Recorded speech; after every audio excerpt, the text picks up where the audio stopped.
আসসালামু আলাইকুম। দেশ ও প্রবাস থেকে যারা আমার এই ভিডিওটি দেখছেন আশা করি আপনারা অনেক ভালো আছেন। তো বন্ধুরা, আজকে আমি কথা বলবো 2027 সালে আসলে কি সার্বিয়ার ভিসা বন্ধ হবে, আর বন্ধ হলেও কেন বন্ধ হবে, মূলত কাদের দোষ এবং কী জন্য বন্ধ হবে, ভিডিওটি রিলেটেড হবে। আপনি স্ক্রিনে করে মনোযোগ সহকারে দেখবেন। নতুন যারা সার্বিয়া প্রার্থী আছেন বা সার্বিয়াতে কাগজপত্র জমা দিয়েছেন তাদের জন্য অনেক অনেক হেল্প হবে। আর যদি আমার চ্যানেলটি ভালো লাগে তো অবশ্যই লাইক কমেন্ট করবেন, এবং যদি আমি কখনো কোনো ভুল ধারণা বা দিয়ে থাকি সেটা আপনারা কমেন্ট করে গালাগালিজ করে নেবেন, সমস্যা নেই। তো পূর্বেও কিন্তু আপনারা জানেন যে এর আগে আমাদের অনেক অভিজ্ঞতা আছে যে আপনার ক্রোয়েশিয়া, তারপর রোমানিয়া, এইসব দেশের ভিসা কেন বাংলাদেশ থেকে বন্ধ হয়ে গেছে।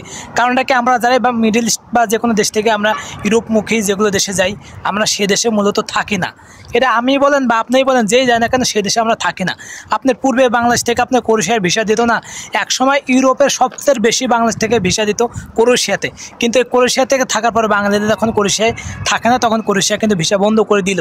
কিন্তু এরপরে আবার নতুন করে চালু হলো কি রোমানিয়াতে বাংলাদেশ থেকে সবচেয়ে বেশি রোমানিয়াতে কিন্তু ইউরোপে লোক গেছে।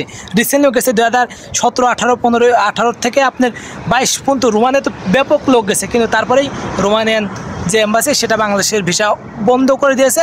মানে লোক না নিলে নেয়, দু একজন নেয়, বাদ বাকিগুলো নেয় না, আগে যেরকমটা নিত। ঠিক এখন সেরকম চলছে সার্বিয়াতে মনে করেন যারা ভিসা দিচ্ছে তো সবারই ভিসা আছে, কিন্তু মূলত এখানে আমাদের সেই যে পুরাতন অভ্যেস যে আমরা ওই দেশে যা আমরা থাকি না।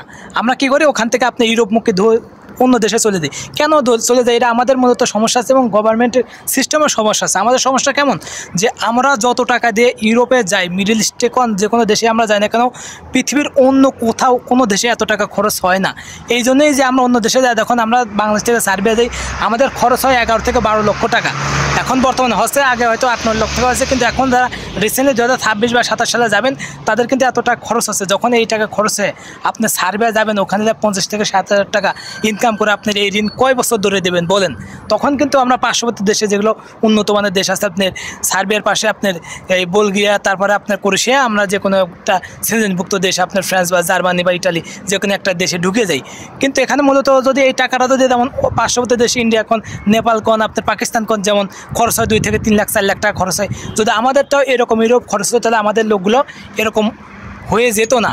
আর এনে আরেকটা কথা আছে, আপনারা জেনে বুঝে যখন ওই দেশে যাচ্ছেন, আপনারা যারা আমরা মিডল ইস্ট থেকে যে কোনো দেশ থেকে না আমরা ইউরোপে যাই না কেন আমরা ওই দেশে থাকি না।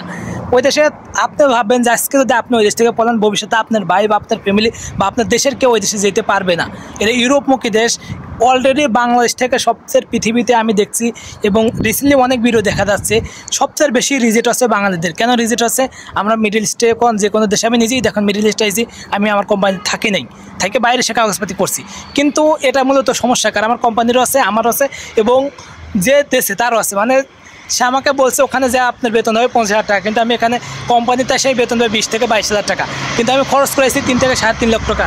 আমি এই টাকা উঠাবো কয় বছর পরে, যখন কোম্পানি আমার সাথে দুর্নীতি করছে, তখন তো আমি এই দেশে এসে আমার পুরোচ্ছে না। কারণ আমি অনেক ঋণ আপনারা যারা বিদেশে আসেন তারা কিন্তু অনেক স্বপ্ন নিয়ে, অনেকে ঋণ থাকে, অনেকে ব্যাংকে জমি জমা থামায় থুয়ে আসে, অনেকে সুদে টাকা নিয়ে আসে, তখন কিন্তু আপনাদের হয় না। তো মূলত আমাদের মূল সিস্টেমটা যেখানে আসে আপনার সেই জায়গাতে যদি একটু কমান যায়, তারপরে আমরা যারা প্রবাসী বিদেশে আসি, যেখানে কাজের স্বচ্ছতা, আমাদের বেতনের স্বচ্ছতা, আপনি বেতন কত পাবে, আপনার এই দেশে আসলে বা ডিউটি কয় ঘন্টা হবে, টোটালি যদি স্বচ্ছতাভাবে আপনি প্রকাশ করা হয় যে না এই শ্রমিকের এর বেশি ডিউটি হবে না, এই কয় ঘন্টা ওভার টাইম, এই কয় ঘন্টা ফিক্সড বেতন, যদি এই কয় টাকা বেতন হবে, যদি কেউ যাইতে চায় ইচ্ছুক হয় তাহলে হবে, এবং এত টাকা খরচ।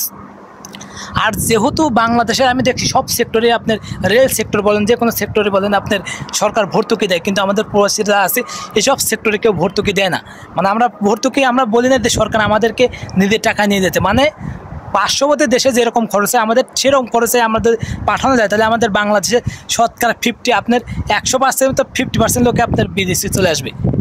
মানে অনেকে সামর্থ্য নেই কিন্তু বিদেশে আসার জন্য ইচ্ছুক, এদের যে একটা প্রণোদনা দেয় না। এদের প্রবাসী ব্যাংক বলে এটা অযাতাই ভাই, এটা আপনার লোন কখনো দেন না। প্রবাসী কল্যাণ যে ব্যাংক বলছে, এটা আপনার যেরকম সিস্টেম বলে যে সরকারি চাকরিজীবীর সাইন লাগবে, ভাই আমরা যারা বিদেশে আসি কয়জনের সরকারি চাকরিজীবী থাকে বলেন, কয়জন আপনার গ্রান্টেড হবে বলেন। তাহলে এরকম যে গ্রান্টেডগুলো যে আপনার দেন, যেটা আমরা করতে পারবো না। আপনারা জানেন যে একটা প্রবাসীরা কিন্তু যারা মাঠে কাজ করে একবার সর্বনিম্ন লেভেলের লোকরাই আপনার বিদেশ আসে এবং মিডল ইস্টে আপনার মধ্যপ্রাচ্যতে কিছু আসে। তো এই লোকগুলো যদি আপনারা এত ক্যাশের ভিতরে একটা লোন দেন, তাহলে সেই লোকগুলোর লোনটা পাবে কিভাবে? তো আপনারা এখানে যদি একটু ভর্তুকি মানে একটু আপনার লোনটা সহজভাবে দেওয়া যায় এবং খুব দ্রুত পায়, তারপরে আপনার যে আসার বিদেশে আসার জন্য খরচটা কম, এটা যদি কম করা যায় তাহলে পারে দিন দিন গেলে প্রবাসীদের বাংলাদেশে আসার ইচ্ছুকটা অনেক বাড়বে। তো ভিডিওটি যদি ভালো লাগে অবশ্যই লাইক কমেন্ট করুন, আমার চ্যানেলটি সাবস্ক্রাইব করে রাখবেন। কে কোথা থেকে দেখছেন অবশ্যই কমেন্ট করে রাখবেন। আর আমার যদি কোনো ভুলভাল তথ্য থাকে এটা আপনারা বকাবাজি করবেন।